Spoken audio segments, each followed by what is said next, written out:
Hello, and welcome back to another episode of Seaport Vault. My name is Sarah, and today we are talking about Dewey Mania.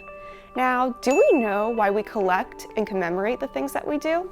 Do we know who this guy is? And do we know why it's important? And also, do we know how many times I've said his name? The answer to all the above is yes, we do. Let's get started. George Dewey was born on December 26, 1837 in Vermont. At age 15, he was enrolled in Norwich Military School, which prepared him for his career in the Navy. He started out as a midshipman and eventually worked his way up in the ranks to become a Commodore, which was his rank when he was aboard cruiser Olympia. Now, as Commodore, he was the leader of the Asiatic Squadron, and Olympia was considered his flagship. It's known as his flagship because that is where Dewey resided, and it was kind of his home base for the operations. Now, let's climb aboard Olympia and learn a little bit more about what made Dewey so famous.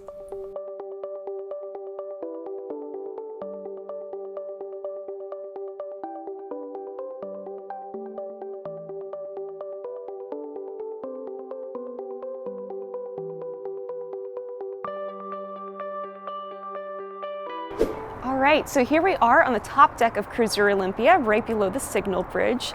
And now picture this, it's 1898 and Dewey and his fleet are stationed in China. And at that point, what we now call the Spanish-American War is starting to simmer.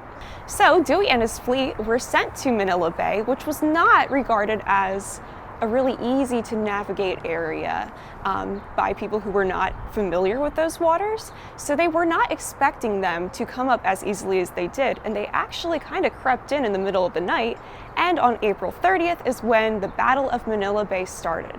Now, the Battle of Manila Bay is regarded as the very first shot of the Spanish-American War, and it's also where Dewey uttered those famous words, "You may fire when ready, Gridley." The Spanish Navy was overall ill-equipped, compared to the Americans at least. Their ships were falling into ill repair, and there were some other factors that really contributed to an overwhelming American victory. And yes, Dewey's squadron did indeed win the Battle of Manila Bay. Also, fun fact, we do indeed have a plaque of Manila Bay right above where I'm standing to commemorate that decisive event. Now, follow me as we head down below to learn a little bit more about Dewey's homecoming. The victory at the Battle of Manila Bay definitely thrust both Olympia and Dewey into the national spotlight. Now, they did stay there for a little bit longer after the battle ended and came home in 1899. Along the way, Dewey led his squadron through the Suez Canal, the Mediterranean Sea, and across the Atlantic Ocean, ultimately landing in the New York harbor. Now, along the way, Dewey received 2 promotions before he even hit American soil.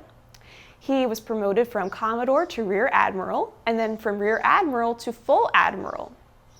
And when they landed in New York City, there was a whole weekend of fanfare that was awaiting them. And this is really our first taste of Dewey Mania.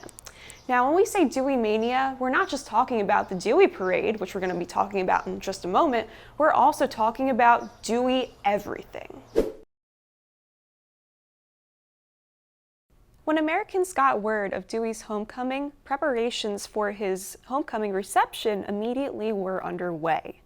Now, the Dewey reception in New York City was chaired by a lot of members of high society in New York.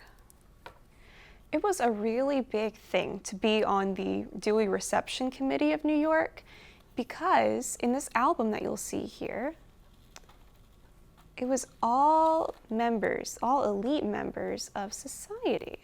And this book illustrates some of the things that were seen when you were out there during what we call now Dewey Day. Here we have a plaster arch that was a temporary structure and no longer exists in New York City, but it was erected for the Dewey reception. This commemorative book also goes through the career of Admiral Dewey, even including his birthplace. And of course, that striking image that we see on every piece of our Dewey Mania. So pictured here are just a few of the very, very many members of the Dewey Reception Committee, and it outlines who they are, what they did, and then also what their part in the celebration was. And all of these people collaborated to come up with the different parades and commemorative events that really highlighted Dewey's homecoming in New York. And here we have a photograph of New York's official reception. So here you can see that they outlined "Welcome Dewey." So that was the first thing that Dewey saw when he was coming into New York Harbor, really. Olympia was, of course, leading the parade as Admiral Dewey's flagship. And Admiral Dewey had to make several appearances throughout that weekend at parades, at the Navy Yard, at different piers. And everything was really, really decorated, as you can see down here.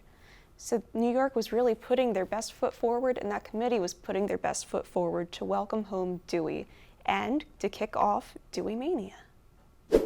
So what exactly is Dewey Mania, and why is it a thing? Well, Dewey Mania is something that the museum has coined to really demonstrate the American identification of Dewey as a hero and the memorializing of that concept. Now that's how you see Dewey in the different plates, spoons, cups, pitchers, napkins, handkerchiefs, pins, paintings, anything else that you would want to put in your home or on your body, you could have it Deweyized. And it also goes into more conceptual things like naming your child Dewey, for instance. George Dewey, I'd like you to meet George Dewey. Yes, Dewey was the namesake of several children that were born in the early 1900s. Naming your child Dewey or George Dewey was a way for parents to kind of show their patriotism and their identification with the heroism of George Dewey. Now, it's similar in something we've also seen in the Revolutionary era, where children might have been named George Washington or Benjamin Franklin. So it's something that has really stuck with our culture through the ages. Now, looking back, we might think it's a little bit excessive to have both the Dewey salt and pepper shakers right next to our Dewey plate, but really it's not that far-fetched, especially in our culture today.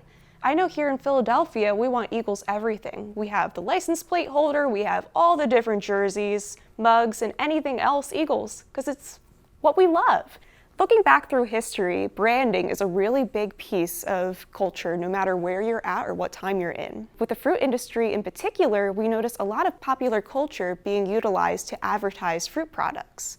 And over here, we have an example of sugared walnut dates in the Dewey brand. Now, Dewey had absolutely nothing to do with dates, that is correct, but you can think of it like Prince Albert in a can. So remember that tiny little red can that you see in almost every thrift store or antique store that you go into? Well, that's an example of what this is doing. While Prince Albert had nothing to do with what was being sold in that can, his face sold that product, just like Dewey's face sold this product. The branding wasn't just reserved for fruit for Dewey. Here we have an example of a soap advertisement saying that me and Dewey cleaned him up with this soap brand. Having commemorative items is not just a part of our identity as Americans, but also as humans in general. And it's really something that is true across any culture and any time.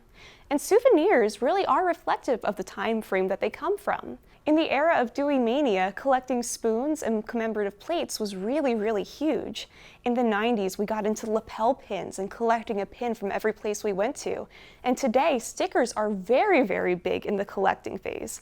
And me, myself, I love collecting ornaments and pencils wherever I go. Through the ages, the material culture that we collect really, really shows our passion for giving honor to the people and the moments in the respective times that we're in.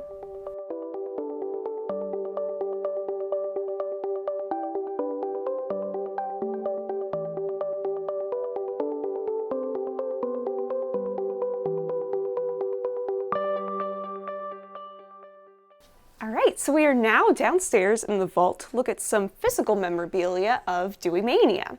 And we're going to start out by looking at some pins that were associated with the Dewey Day Parade.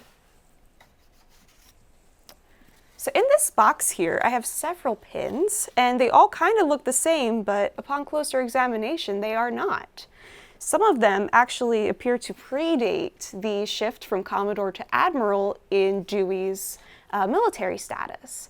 And that's illustrated. Here we have Admiral, Admiral, then Commodore, which probably would not have been handed out at that point. They would have just been kept somewhere else.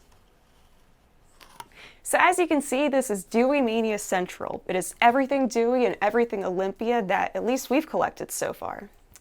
We have 8 examples of Dewey busts in our collection. I'm going to show you one right now.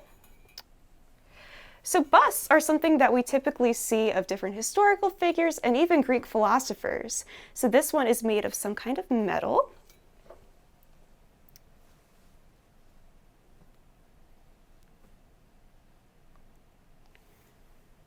And this would be a way to incorporate Dewey on your mantle or in any other place of importance in your parlor or any other part of your home. So here we have a medal that would have been worn by American citizens in honor of Admiral George Dewey. And I know that because it's written here on the back of it. So this badge is pretty light. It's probably made out of aluminum. And it is very big. You can see it's as big as my hand. So wearing this would have been a big display of your patriotism for Dewey. Commemorative plates are another big piece of material culture looking back for souvenirs and commemorative items. So here we have one of many, many, many Dewey plates. And this one says, Dewey, the hero of Manila. Commemorative plates like this one might not have been used for eating, but they would have been displayed in the kitchen or another prominent room in the house. This interesting looking thing is actually an oil lamp that is made out of an old shell casing, and it's inscribed Admiral Dewey's lamp and has a picture or an image of Olympia right here. So the reverse side says, remember the Maine, which was essentially the battle cry of the Spanish-American War, because the explosion of the battleship Maine is what really sparked that war.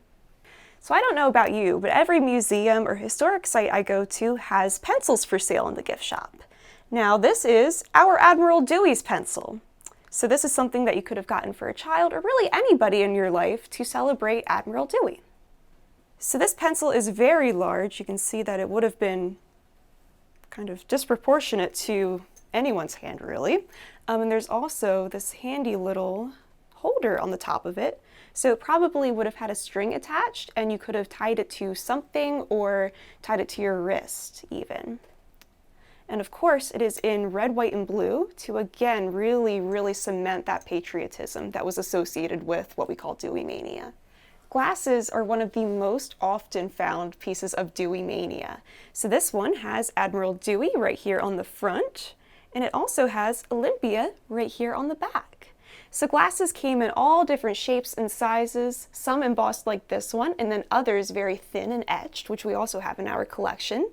And they were really relatively inexpensive and accessible to the masses. So it wasn't something that was necessarily an elite piece of Dewey memorabilia, but it was more for the general average person as well. So what I'm holding right now is actually a mustard jar, and it kind of looks like a candy dish, and I'm sure once it was empty you could use it as that, but this would have held mustard that was then sold in the supermarket or just general market at that era. And it's very similar to when we were growing up, we would see jelly jars or mayonnaise jars that were decorated and collectible. So it was, again, just like the branding, something that people would see, identify with, and then want to purchase the product. And it was something that was reusable and almost an heirloom piece, which is why we still see all those jam jars in our homes today. This is something of that era that reflects that. This little square of wood is actually from the home in which Dewey was born. So it's really a relic of that birthplace of Dewey. And we do tend to memorialize the birthplace of our American heroes. We see that with Washington's birthplace and so on. So this is, it looks like it's from a floorboard. You can see the graining of the wood. And then on the edge, there appears to be some kind of epoxy or glue that is left from when it was still a part of the house. So this would have been a part of a larger piece of wood that was then chopped up and branded with this image of the house. And again, it really drives home that idea of having a relic of our American heroes. So this is one of many pictures that would have been in somebody's house at some point of Admiral Dewey. They also would have had cabinet cards, and this would have been purchased in this frame. You can see that it has Admiral Dewey written right down here, along with the classic engraving that is traditionally associated with Admiral Dewey. And the frames would have been in all different shapes and sizes, different levels of decoration and simplicity. This is one of our more simple examples, but it's still very beautiful in its simplicity. Well, that about wraps it up for today's episode. I hope you enjoyed learning more about Dewey Mania from the Seaport Vault. Join us next time as we unpack, or really, I guess, pack, the travel of yesteryear. Thanks for joining us today.